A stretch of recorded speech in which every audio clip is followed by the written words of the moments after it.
My name is Charlene Margot, and I'm the co-founder of nonprofit The Parent Venture.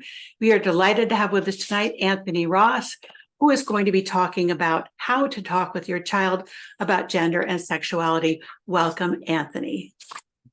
Welcome, everybody. I'm glad that some of you folks could be here tonight.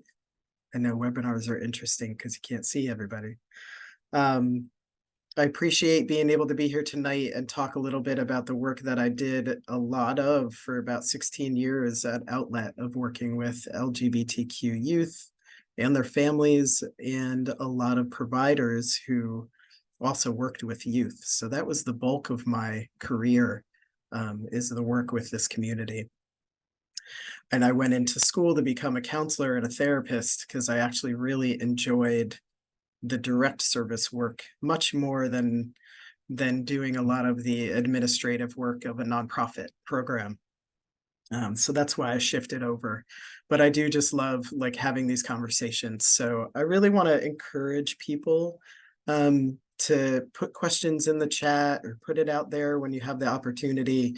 This is such a good place to be able to just ask whatever you're wondering about. Don't worry whether it's sounds like a silly question or if it, you shouldn't ask because it might sound offensive or something like that. This is the time to ask those questions. So again, I really want to encourage all questions, as long as they're respectful and thoughtful.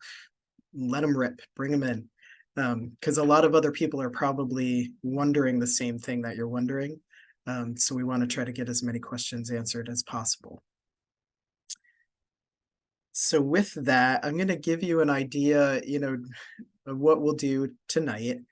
An hour is a very, very short amount of time to try to cover this topic.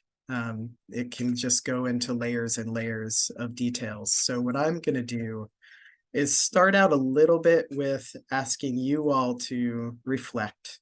And I'll give you a specific question at the time and just give you some time to think through things. And then what we'll go into is some broad strokes, kind of foundational guidelines and tips and things to think about as somebody who's trying to figure out how to talk with kids about gender and sexuality. And then the last 30 minutes, we're going to really go right into the questions. So that's really what it'll look like tonight. And please do note your questions as we go, because we'll hopefully be able to get to them. Okay. So to get started, what I would like you to do is just take a few moments and think about this. And what I'd like you to do is either write something down, or you can put it in your phone, or you can just keep it in your head if you'd like. But really think about, when you think about talking to your kids or young people about gender and sexuality, what fears come up for you? What worries? What anxiety? What holds you back from having the conversations? So just take a couple moments to think about that, and don't overthink it. And just write down a word or two of what fears come up when you think about having these conversations. And if you feel like you'd like to, you can pop it into the chat too, and so other people can see kind of what fears you have. And if you're not comfortable with that, that's okay too. So just take a couple minutes, or really like a moment or two, to answer that question.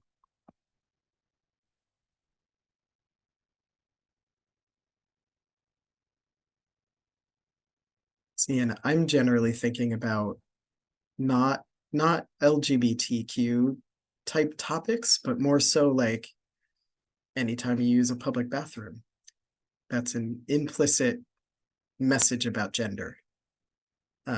So things like that we kind of do every day, and we often don't think about names that we use for people and pronouns, right? So that comes up for everybody, not just trans folks.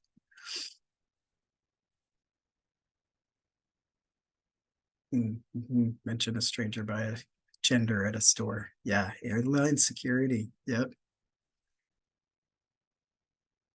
simply by their appearance. Yeah. I actually went to fill out an application to rent a vacuum, like a steam cleaner vacuum at a Safeway a few years ago, and it asked for gender.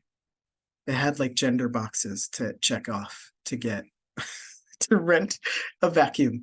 I don't know why, but it did.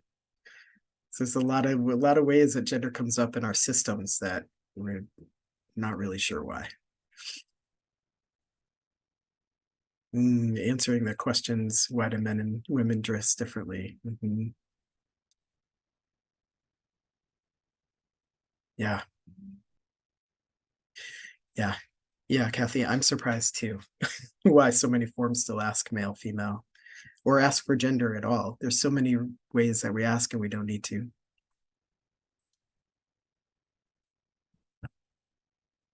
Watching shows like I Am Jazz. Yeah.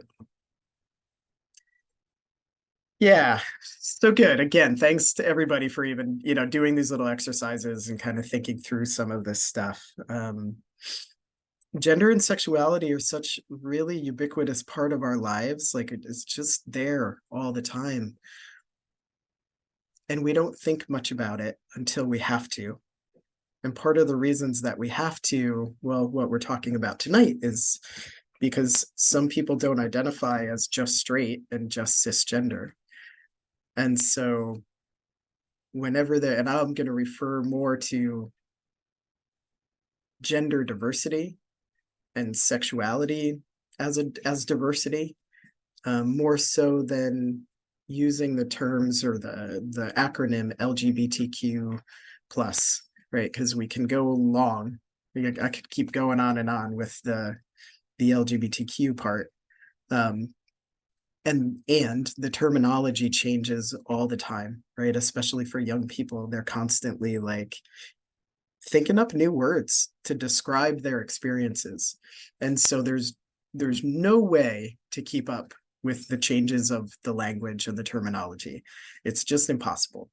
And so I always want to tell adults, especially, don't get too caught up. Don't let it go completely, right? Don't give up on trying to learn, especially what your kids or your students are trying to tell you, what words they're using. Do learn what they mean by the words that they're using. But don't get overly stressed or overwhelmed by having to know every single word in the alphabet soup of the queer community, because it really is too much. So again, okay, so that's where I'm starting. I'm starting with the broad strokes, right? The foundational things to kind of keep in mind in talking to kids. I'm saying kids, I should say young children and teens, right? So I'm going to speak to like how you can talk to, young children as well as teens. And it's different, right? Because it depends on age appropriateness and development of where the young child is at or where the teen is at. But I'll speak to both, and I probably will speak more to that as we get into some of the questions. But overall, number one is don't get lost in the terminology.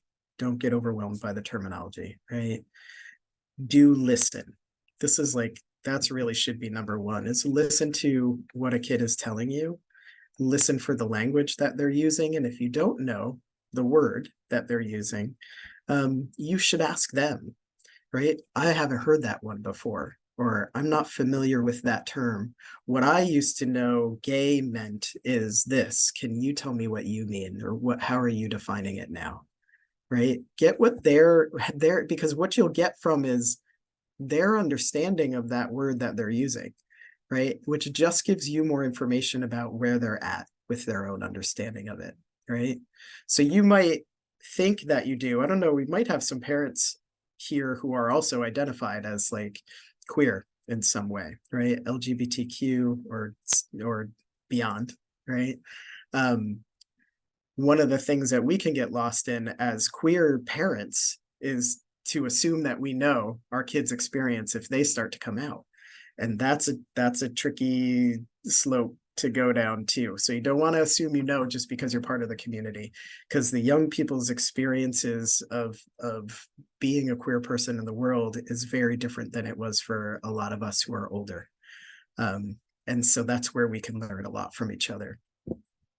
So listening is the number one thing. And a lot of the other things I'm going to talk about on how to talk with kids about gender and sexuality, the broad strokes really do go just kind of across the board with anything that you're going to talk to young people about that especially feels or brings up some of the fears that were mentioned earlier, where it feels awkward, or you're worried that you're going to say something that your kid will take offensively, or will think that you're not supportive, or will think that, you're judging them in some way.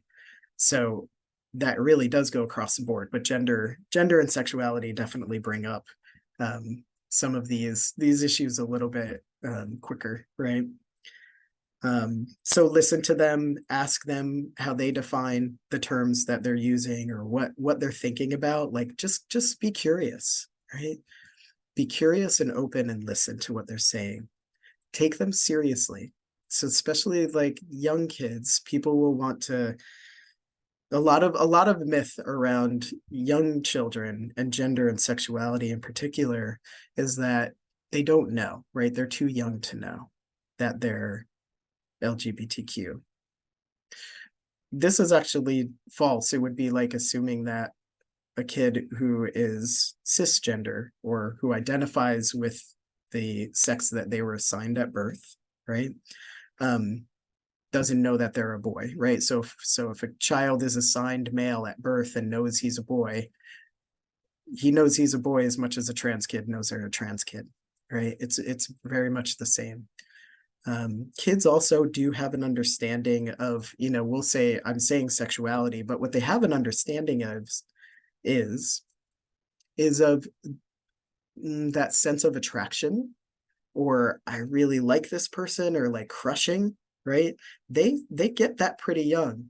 And I'll help you remember, maybe some of the adults here, that if you think back to when you had your first crush, think back to what age you were.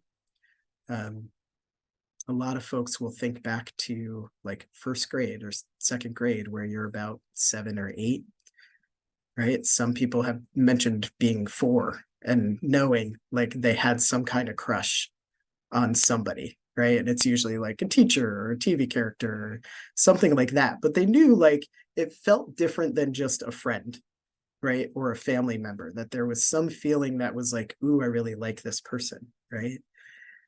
That's starting to understand sexuality. That's starting to understand your sense of like who you're attracted to. So kids do understand that they have attraction when they're young. And it's okay to talk to them about that so that they understand. It's actually really important to begin talking with young children about relationships, right? And consent. What is okay for somebody to like say to you? What's okay for somebody? Can they touch your body? Can they touch certain parts? What's okay, what's not, right? That's part of the beginning conversations with young kids about their own sexuality, about their own bodies, about understanding what relationship is and how to communicate what is important for them and what their needs are and what their boundaries are, and how to hear somebody else's boundaries, right? These conversations really go hand in hand with whether you're going to share a toy or not, right? So we're talking really young. Hopefully that's when those conversations start. And again, you want to consider really being age appropriate with the language that you use or how you help them understand. But you're generally talking about sexuality. You're talking about if you're attracted and you like somebody and what's okay and what's not, right? And helping them understand that.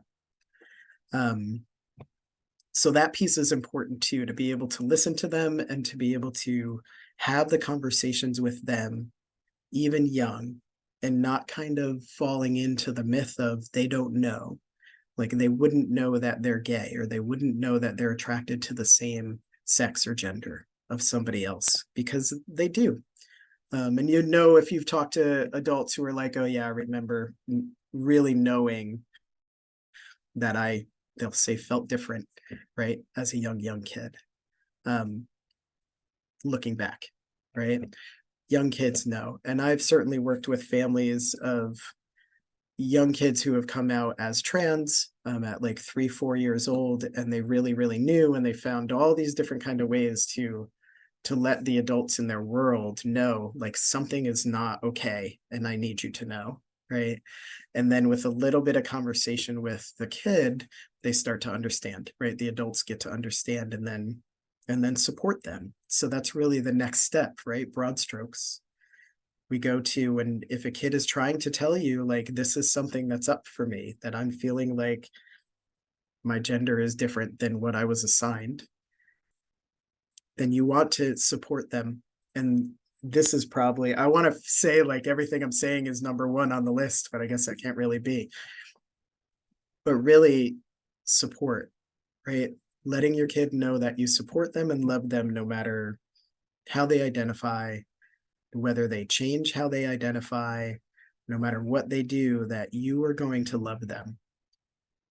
And this isn't across the board for everything else too. Kids and teens, even though they'll push you on it, want to know that you're there and you're going to stay and you're going to be supportive. So even if you, like some of the folks mentioned their fears, right, around potentially saying something that would be upsetting to their kid, or that they might sound not supportive, right? You can always repair, you can always circle back, right? It's having the conversations and keeping the lines of communication open with your kiddos is the number one thing. Not trying to be perfect at this, right? There's no such thing as perfectly parenting. But I bet there's some parents who are like not happy with that statement. But there's no such thing. There's no perfect of any kind. And so it's actually really, it's important to make some mistakes and then communicate and repair, because you're actually modeling that to your kiddos too, right? So they get to see that this is how this is done. When I make a mistake, I acknowledge it and I apologize and I move on and I fix it, right? So they learn from you in that way. So don't worry too much about making mistakes. You can always repair, but you want to make sure that you have the conversations and that you're talking to your kids and that they know very clearly and even repeatedly that you love and support them no matter what. All right. So that's like really one of the biggest things that you can do. Another broad stroke to kind of keep in mind is, and this is something that a lot of folks struggle with, and it's okay, right? You want to just try to stay with the struggle, stay with what feels not comfortable. This idea and understanding that nothing is binary, right? There isn't just this or that. There isn't just straight or gay. There isn't just man or woman. There isn't just black or white. There isn't really anything in the world that is binary. And I'll keep it specific here though, right? So gender and even sex, where we want to say there's only male and female, but there's not. There's actually folks who have differences in sexual development, right? So different variations of DNA and genes and genitals, even physically. This also happens in all of the animal world. So there's more than just male and female across the board. There's more than just heterosexual or homosexual. There's a spectrum with everything. So, and all of it is okay. Like, there's been more and more research. There's so much research and so much evidence that comes out, again, in nature, in plants, in animals, in humans, that shows over and over and over and over and over again that there is diversity in everything, right? So that's like another myth that I think gets parents kind of caught up, and all kinds of adults kind of caught up, that like, no, things are just this or this. This is the science, but actually the science shows that there's more. There's more diversity in even our physical bodies. Definitely a lot more diversity in our identities and how we understand ourselves as well. So try to work with the idea that the concept of things being binary or just this or that is true, because it's not. It's pretty false. There's a spectrum and everything. You also want to keep in mind that it's actually really natural and normal for young kids and teens to be curious and explore, right? It's actually their job to explore their identities, explore what feels correct to them, what doesn't, explore and mess with like language and words and clothes and where they're going to fit in and what feels okay. They're supposed to do that, right? And so it's okay if your kid is shifting and changing their pronouns like every week or every day. They're not confused always. They're actually just exploring and feeling out what actually feels okay to me. And that's a healthy thing to do. It can be very frustrating and confusing for the adults to try to remember pronouns day by day or different names day by day. Again, you just do the best you can, right? And you be willing to let yourself be accountable to that you made a mistake and move on, and don't worry about it too much, right? Don't take it too much, because I know I worked with a lot of young people who would get really angry and really frustrated, rightfully so, and mistakes are going to happen, right? So doing your best as a parent to not take it on too much that like you're bad or you're doing it wrong or this is awful. Just keep trying, right? A lot of the youth that I worked with would talk about how like I just want to know that the adults are actually trying. So even messing up and making a mistake was not a big a deal, but if they felt like you didn't even care and you weren't even willing to try, that's when they would get really angry. So again, I'm talking broad strokes. There's always going to be exceptions to everything I say, but they're usually more rare, right?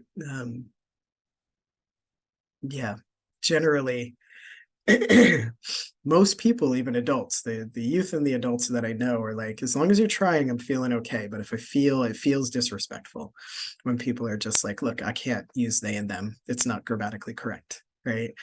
And I've heard that even from my family, they have a struggle at times with that. But we've moved along because we keep having the conversations about it and the importance of really taking seriously somebody's identity, right?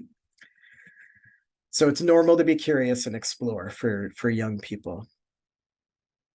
I think the last thing that I'll mention here too, as far as these broad strokes go, and then I'll repeat them again for folks,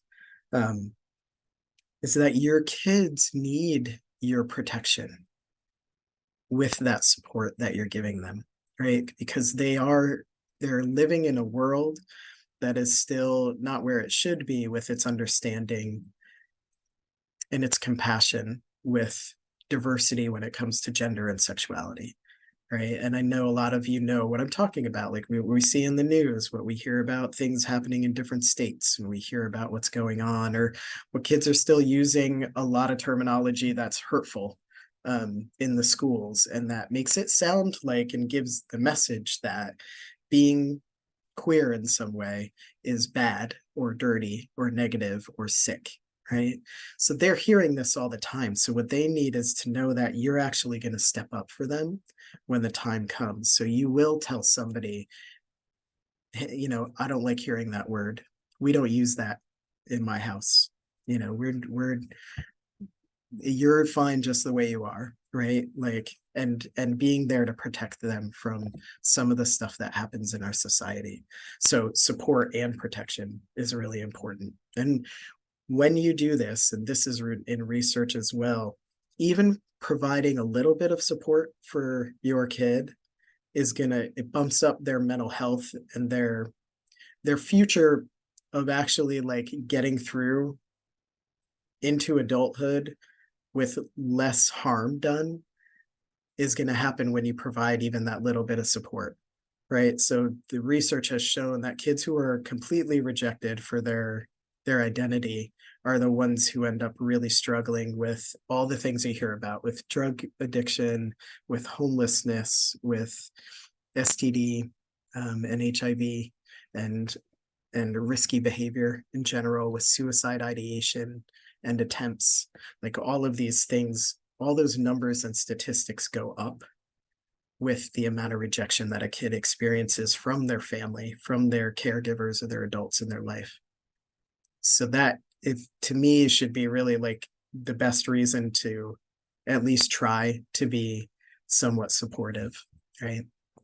And that kind of that research, if anybody's interested, is through the Family Acceptance Project, which is easily Googleable. You can Google it and find really some wonderful resources, how to talk with your kids, but also a lot of the research that's on there too.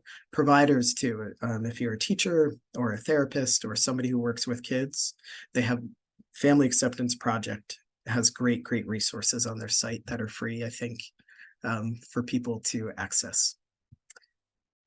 So, okay, before I wrap it up, I'm just going to run through some of the things that I mentioned. So number one, the broad strokes, right? Don't get caught up in the terminology, don't get overwhelmed, but do try to learn some of the terms, especially that you're hearing or that your kids are using, right? Ask your kid, how do they define some of the terms that they're using? Listen really closely to what they're telling you and take them seriously, because they're supposed to be exploring right now. Ask them questions, know that it's okay to be curious and that they should be exploring. Understand that diversity in sexuality and gender, all natural, normal, everywhere across the board. So no such thing as binary happening. And then that your kids need to know that you support them. So you want to tell them as often as possible, right? That you support and you want to try to understand, and that you're going to keep doing that, and that they need your protection, right? So protection from really the rest of the world, that they know that you're going to stand up for them and say, this is not okay, or that's not okay, or you're going to go to school and talk to the principal about this or that. Like they need to know that they have that from you, right? And I think that was mostly what I was mentioning. So we could go on and on, but I really want to leave some time for questions and get into that. So I'm going to finish up there. Well, Anthony, I want to start by saying thank you, that this was such a respectful, compassionate conversation, and one that I bet a lot of parents online were really glad to hear that perspective, because it's not always easy. I myself have been interested in this topic area for more than 35 years, because I started my life as an early childhood educator. And we teachers knew that kids at 3 and 4 absolutely knew that they were different. And we knew. And I watched those kids grow up. And so thank you for saying that. We so often hear they're just little kids, they don't know. How can a 4-year-old know that they're trans? Because they do. Yeah. They do, right? Great. So again, thank you for that. We have lots of really great questions, but I wanted to start by asking, what got you interested in this field in the first place, Anthony? And if you would just briefly tell us what Outlet is, because it's still operating here in San Mateo County. Yeah. Gosh, what got me interested? Well, partially it was personal, because I came out at 19. So I'm a trans man. I came out as a lesbian at 19. And my experience was pretty good, even though I was still terrified to come out to my parents, even though I knew that they were going to love me no matter what. I had really great parents, really supportive family, but I grew up Roman Catholic in New York State. And so had already gotten a lot of the messaging that it's not okay. Mm-hmm. So it was terrifying to talk to them and tell them, but I did come out and had a good experience, and just had always felt like I wanted to support other people in being able to just be who they were. Like I knew that pretty quickly that there wasn't anything wrong with me. Mm-hmm. And so I really wanted everybody else to feel that way. And so that, is the super, super short version of what got me into this. So when I moved to California, I found the work at Outlet and was able to do that. And as you know, like I stayed for a long time because I loved it. I just loved working with the youth and their families. Well, and they loved working with you. Yeah. They loved working with you. It was mutual. I forgot what your second question, Outlet. Yeah, Outlet was the program that I worked for, which is a program of adolescent counseling services. And I also think they still do some collaborative work with the San Mateo County Pride Center, Mhm. right? I do. Yeah. But it's a basically a queer youth support program. So they provide like drop-in support groups, peer support groups for young people, I believe ages 10 to 25, Mhm. who support, for kids to go and basically find community, get some answers, make some friends, and have a place to go. I think they provide a lot of it online still as well. I believe they've done training, and then they provide counseling for kids All too. right. And next question is, Anthony, you and I had this conversation, believe it or not, like 9 years ago. I was a late graduate student, a second time grad student. And I was talking to you about parenting around the issue of LGBTQ kids. Mm, And you said, well, that's interesting because parents have so often been the problem. So mhm. there really has been a sea change in the shift of the role of parents in the family. Yeah. Could you Yeah. comment on that? Yeah, I think, the understanding is that, the parents have a big influence on their kids and how their kids' lives, their daily life is going to go, right? But if a parent isn't supported in a certain way to be able to support their kid, that's where the problem starts, right? So if a parent doesn't have the information they need, or if they don't have really like the emotional support as well Mhm. to understand how to take care of their kid in any way, right? They're going to have a harder time. And so yes, the parents can be the problem, but we're realizing like you got to work with the parents right off the bat to help them understand, right? And sometimes that takes a long time, right? It's not just saying like, oh, hey, here's what you need to do, especially again, thinking specifically working with like queer young children or teens.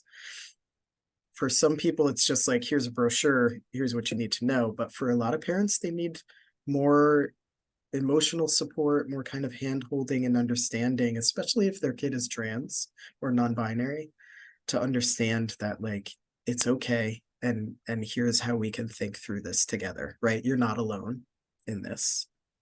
Yeah. And, I will say, that it's one of the reasons that we started the nonprofit was to really be able to talk about topics like this that we know are important to parents, but may not be the top 3 priorities at a school district. So we were very excited when the Redwood City School District came to us and said, we're seeing more kids identify as queer and gay and non-binary. Can we talk about it? Mm. I knew that you would be the right person to do that. So again, I think things are changing, even at the schools, getting more open to have the conversation. Yeah.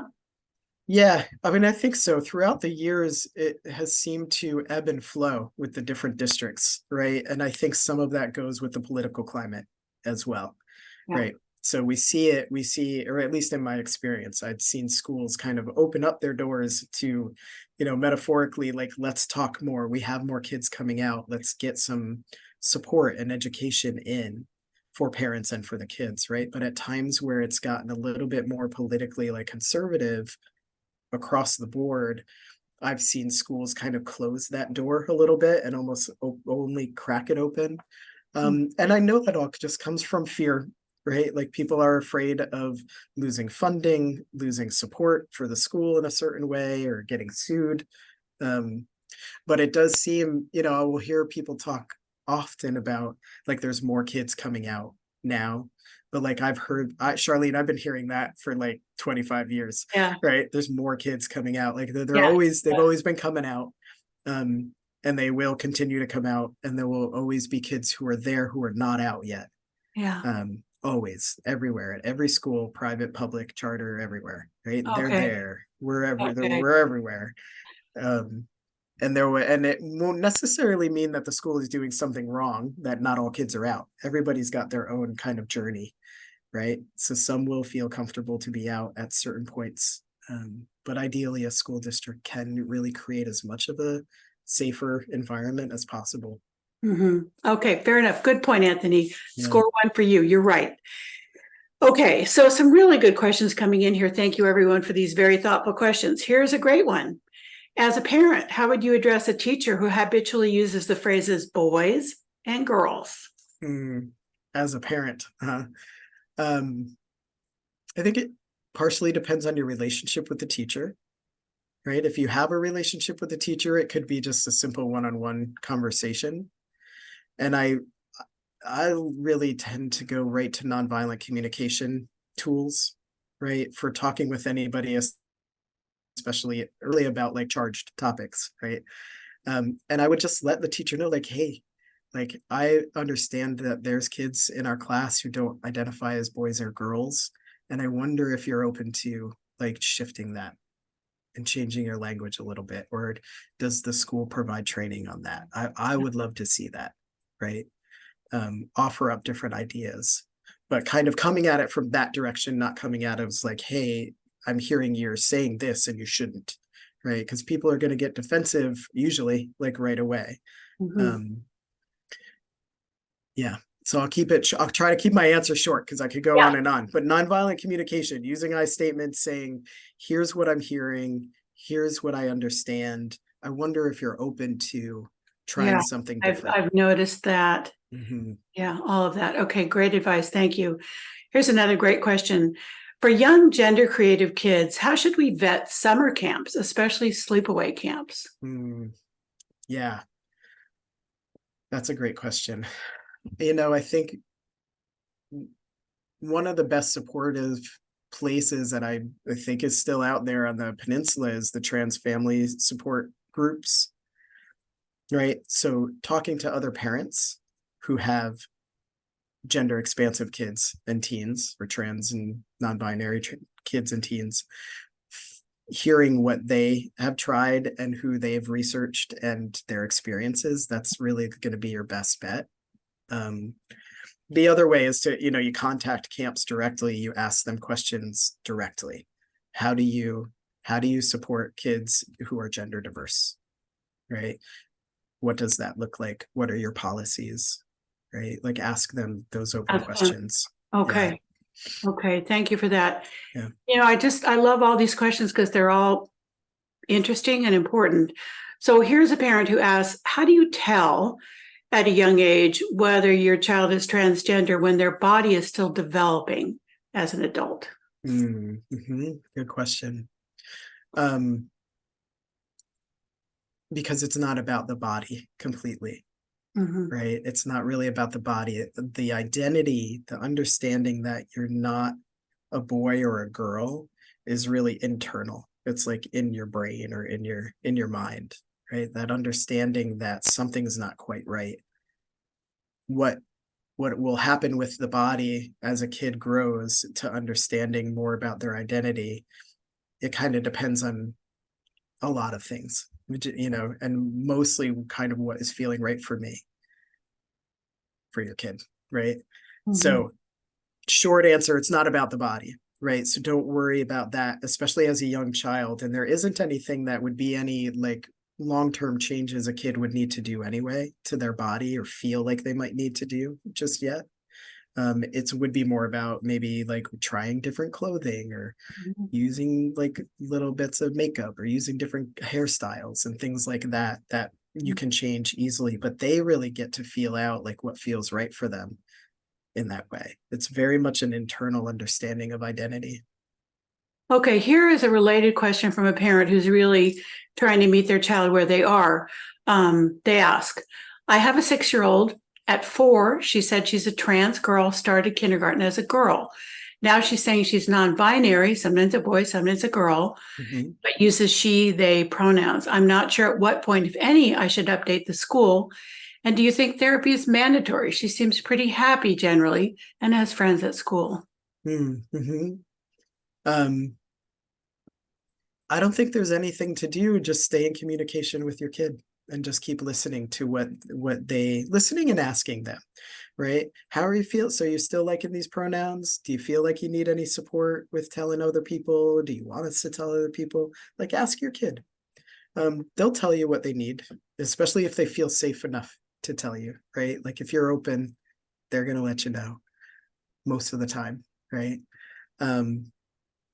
So ask them what they need and they'll let you know, and follow their guidance. So unless you're noticing like if you're hearing or feeling like there's bullying happening or weird stuff is happening at school, it's always great to first kind of check in with your kid. Hey, I noticed this thing is happening, or I noticed you mentioned this and it made me concerned. I would like to talk with the teacher about this, and I think I'm going to do that. Do you want to help me with that? Right? Like, get them involved. Don't Okay. let it be a surprise.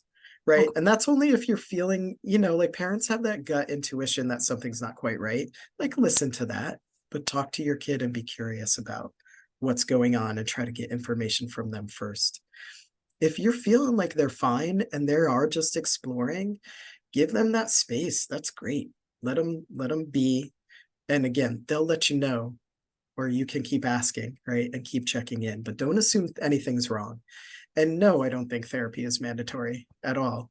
Again, only if you feel like your kid is struggling with mental health stuff, or if they're having a hard time telling you what they need or how they're feeling, right? Maybe checking in with a therapist, but it's not really necessary as far as like them trying to understand their gender, because kids don't, it's not that complex actually.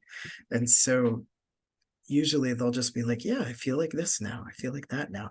And like, I didn't even speak at all to neurodivergent kiddos and autistic kids, which would be a whole other many, many webinars. But kiddos who are usually like have some neurodivergent tendencies, like they just have a very different understanding of gender in a way that I wish like everybody did, because it just breaks gender down like completely to a point where it's not a thing.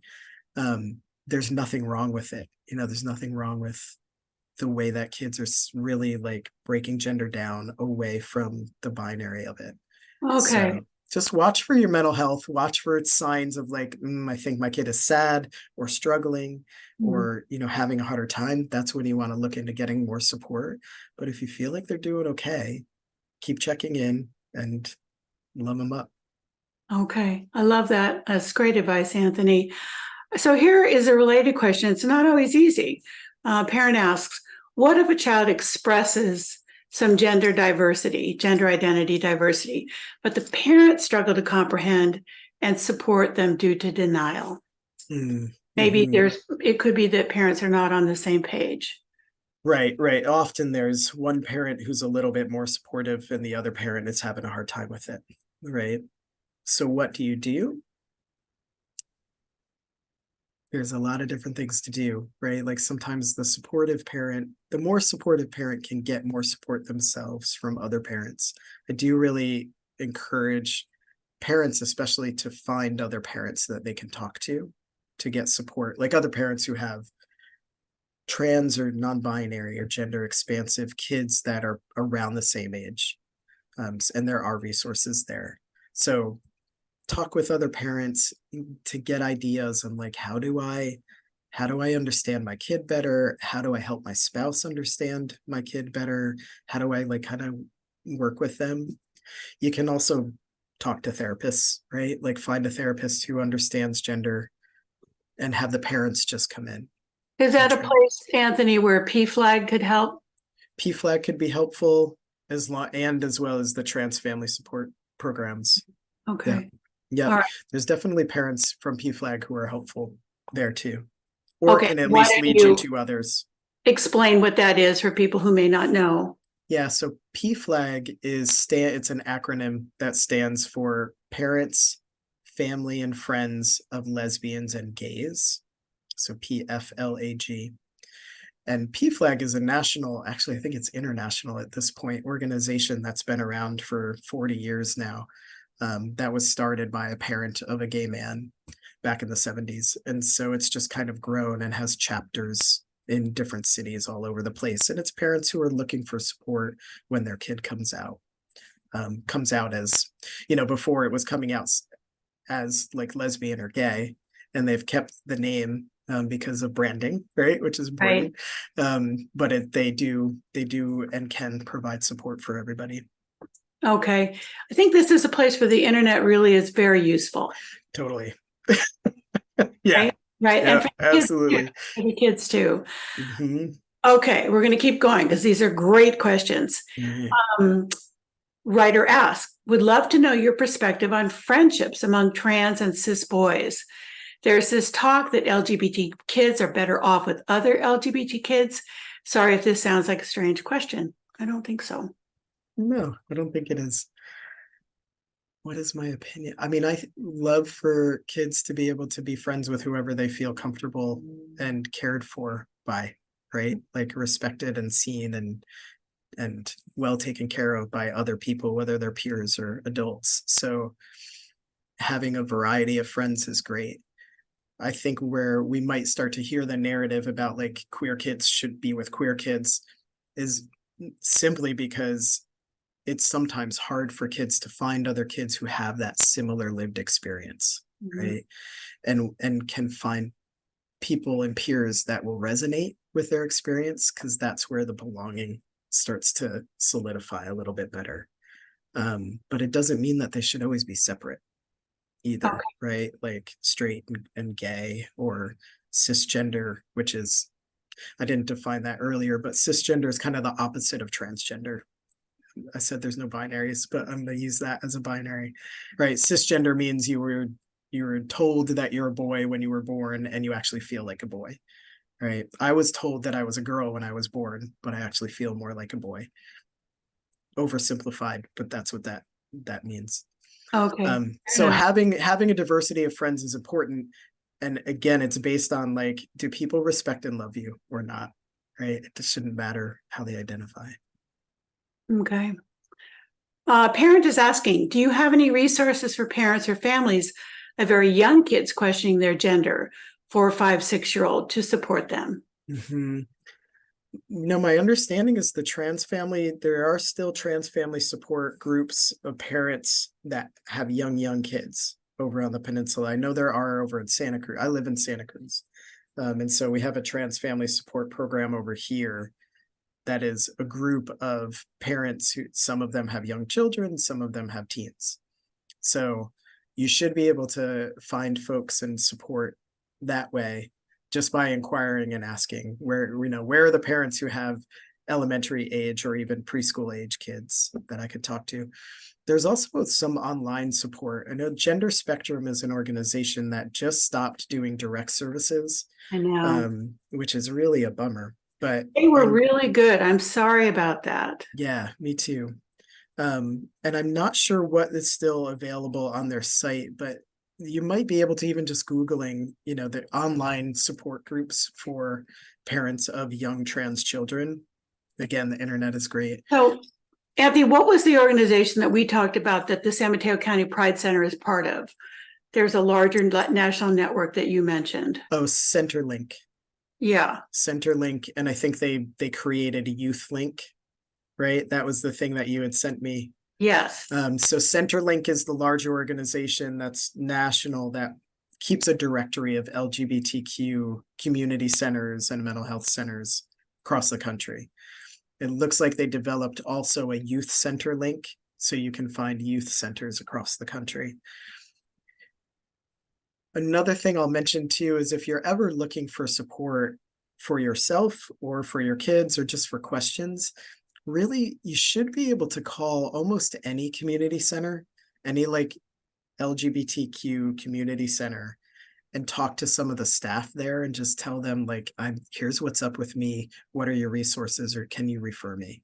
Then they're usually going to know or know somebody who will know where can you look, right? So it's always a good place to start.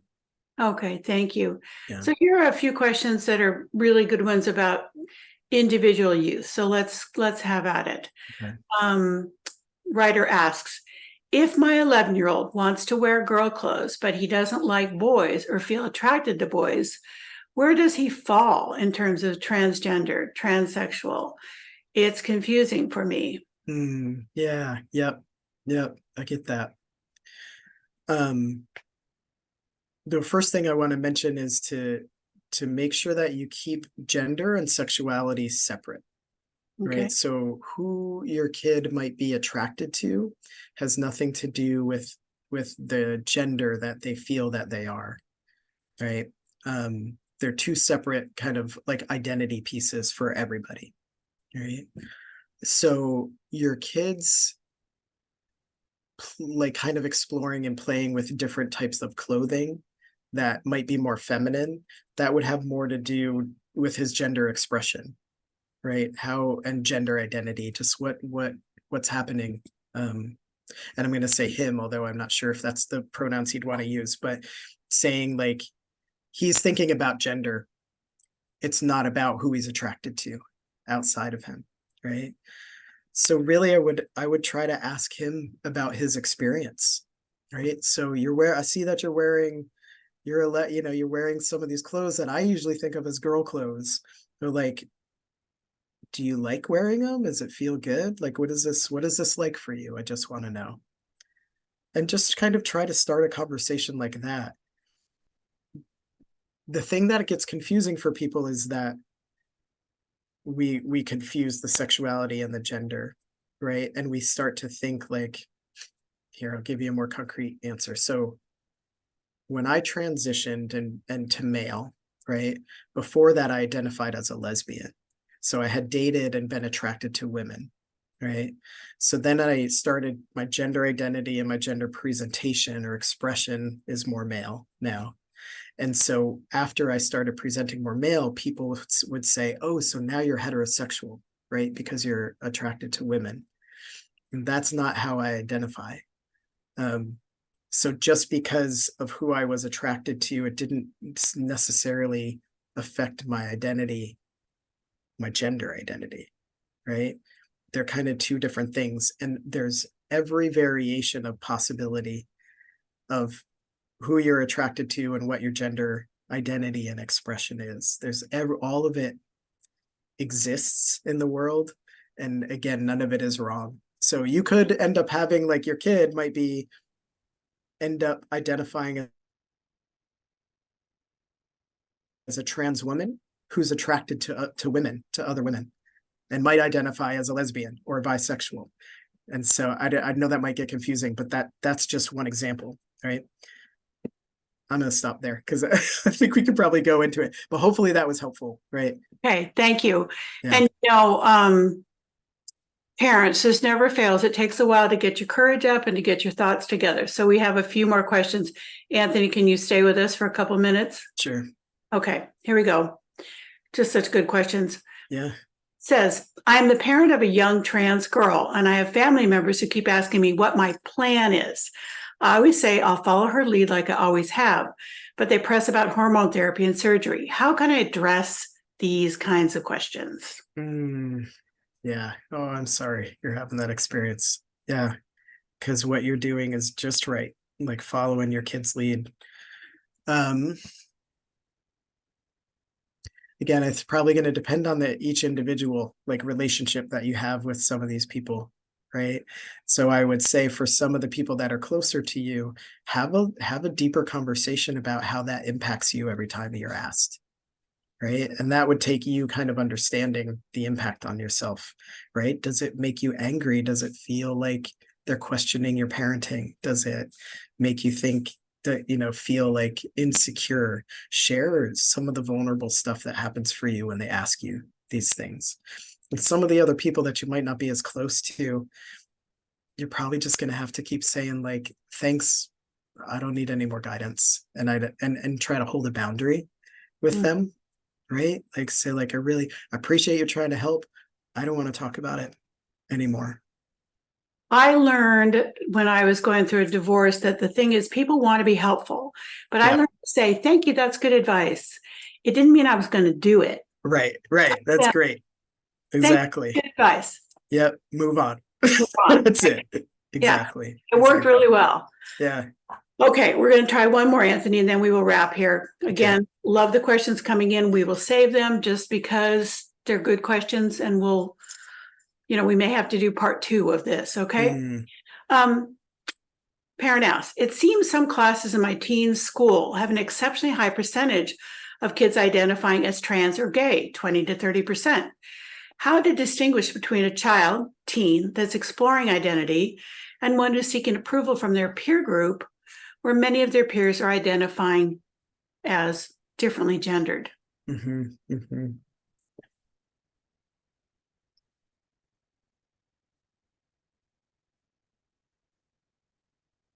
think I'm wondering why it matters. I guess I throw the question back, like, Why then my question is, why would it matter that we need to distinguish between the two? Because again, teens especially will be exploring, will be curious. They're going to absolutely follow their peers more. They're going to follow adults for the most part, right? They want to belong with their peers. And so if there is a situation or there's a school or a classroom where a teacher creates an environment that feels really open and safe for kids to just explore or be who they are, then kids are going to gravitate there because it's liberating, right? So you might have some kids who eventually will identify as straight or heterosexual one day, but might play with being bi or non-binary as a teen. Nothing wrong with that. Okay. Right. So again, unless somebody is really expressing distress, right? Like depression, suicide ideation, high anxiety, things like that, there's nothing wrong. There's nothing that needs to be done. Okay. Mm. Anthony Ross, I want to really thank you for this kind, compassionate, intelligent conversation, because we need it. Yeah. Don't show it. We need more of it. So any last words for this audience who obviously has lots of great questions? Any final thoughts for us tonight? Just appreciate everybody being here tonight and trying to find more answers and to do this.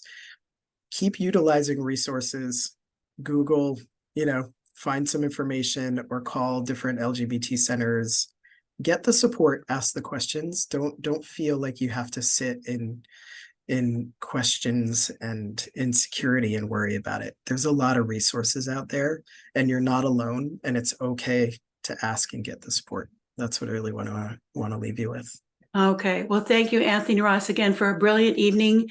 Parents, this will be on our video library soon. I'm sure you're going to want to watch it and share it with others. So take care, everybody. Be well, and we hope to see you again soon. Good night, everyone. Right.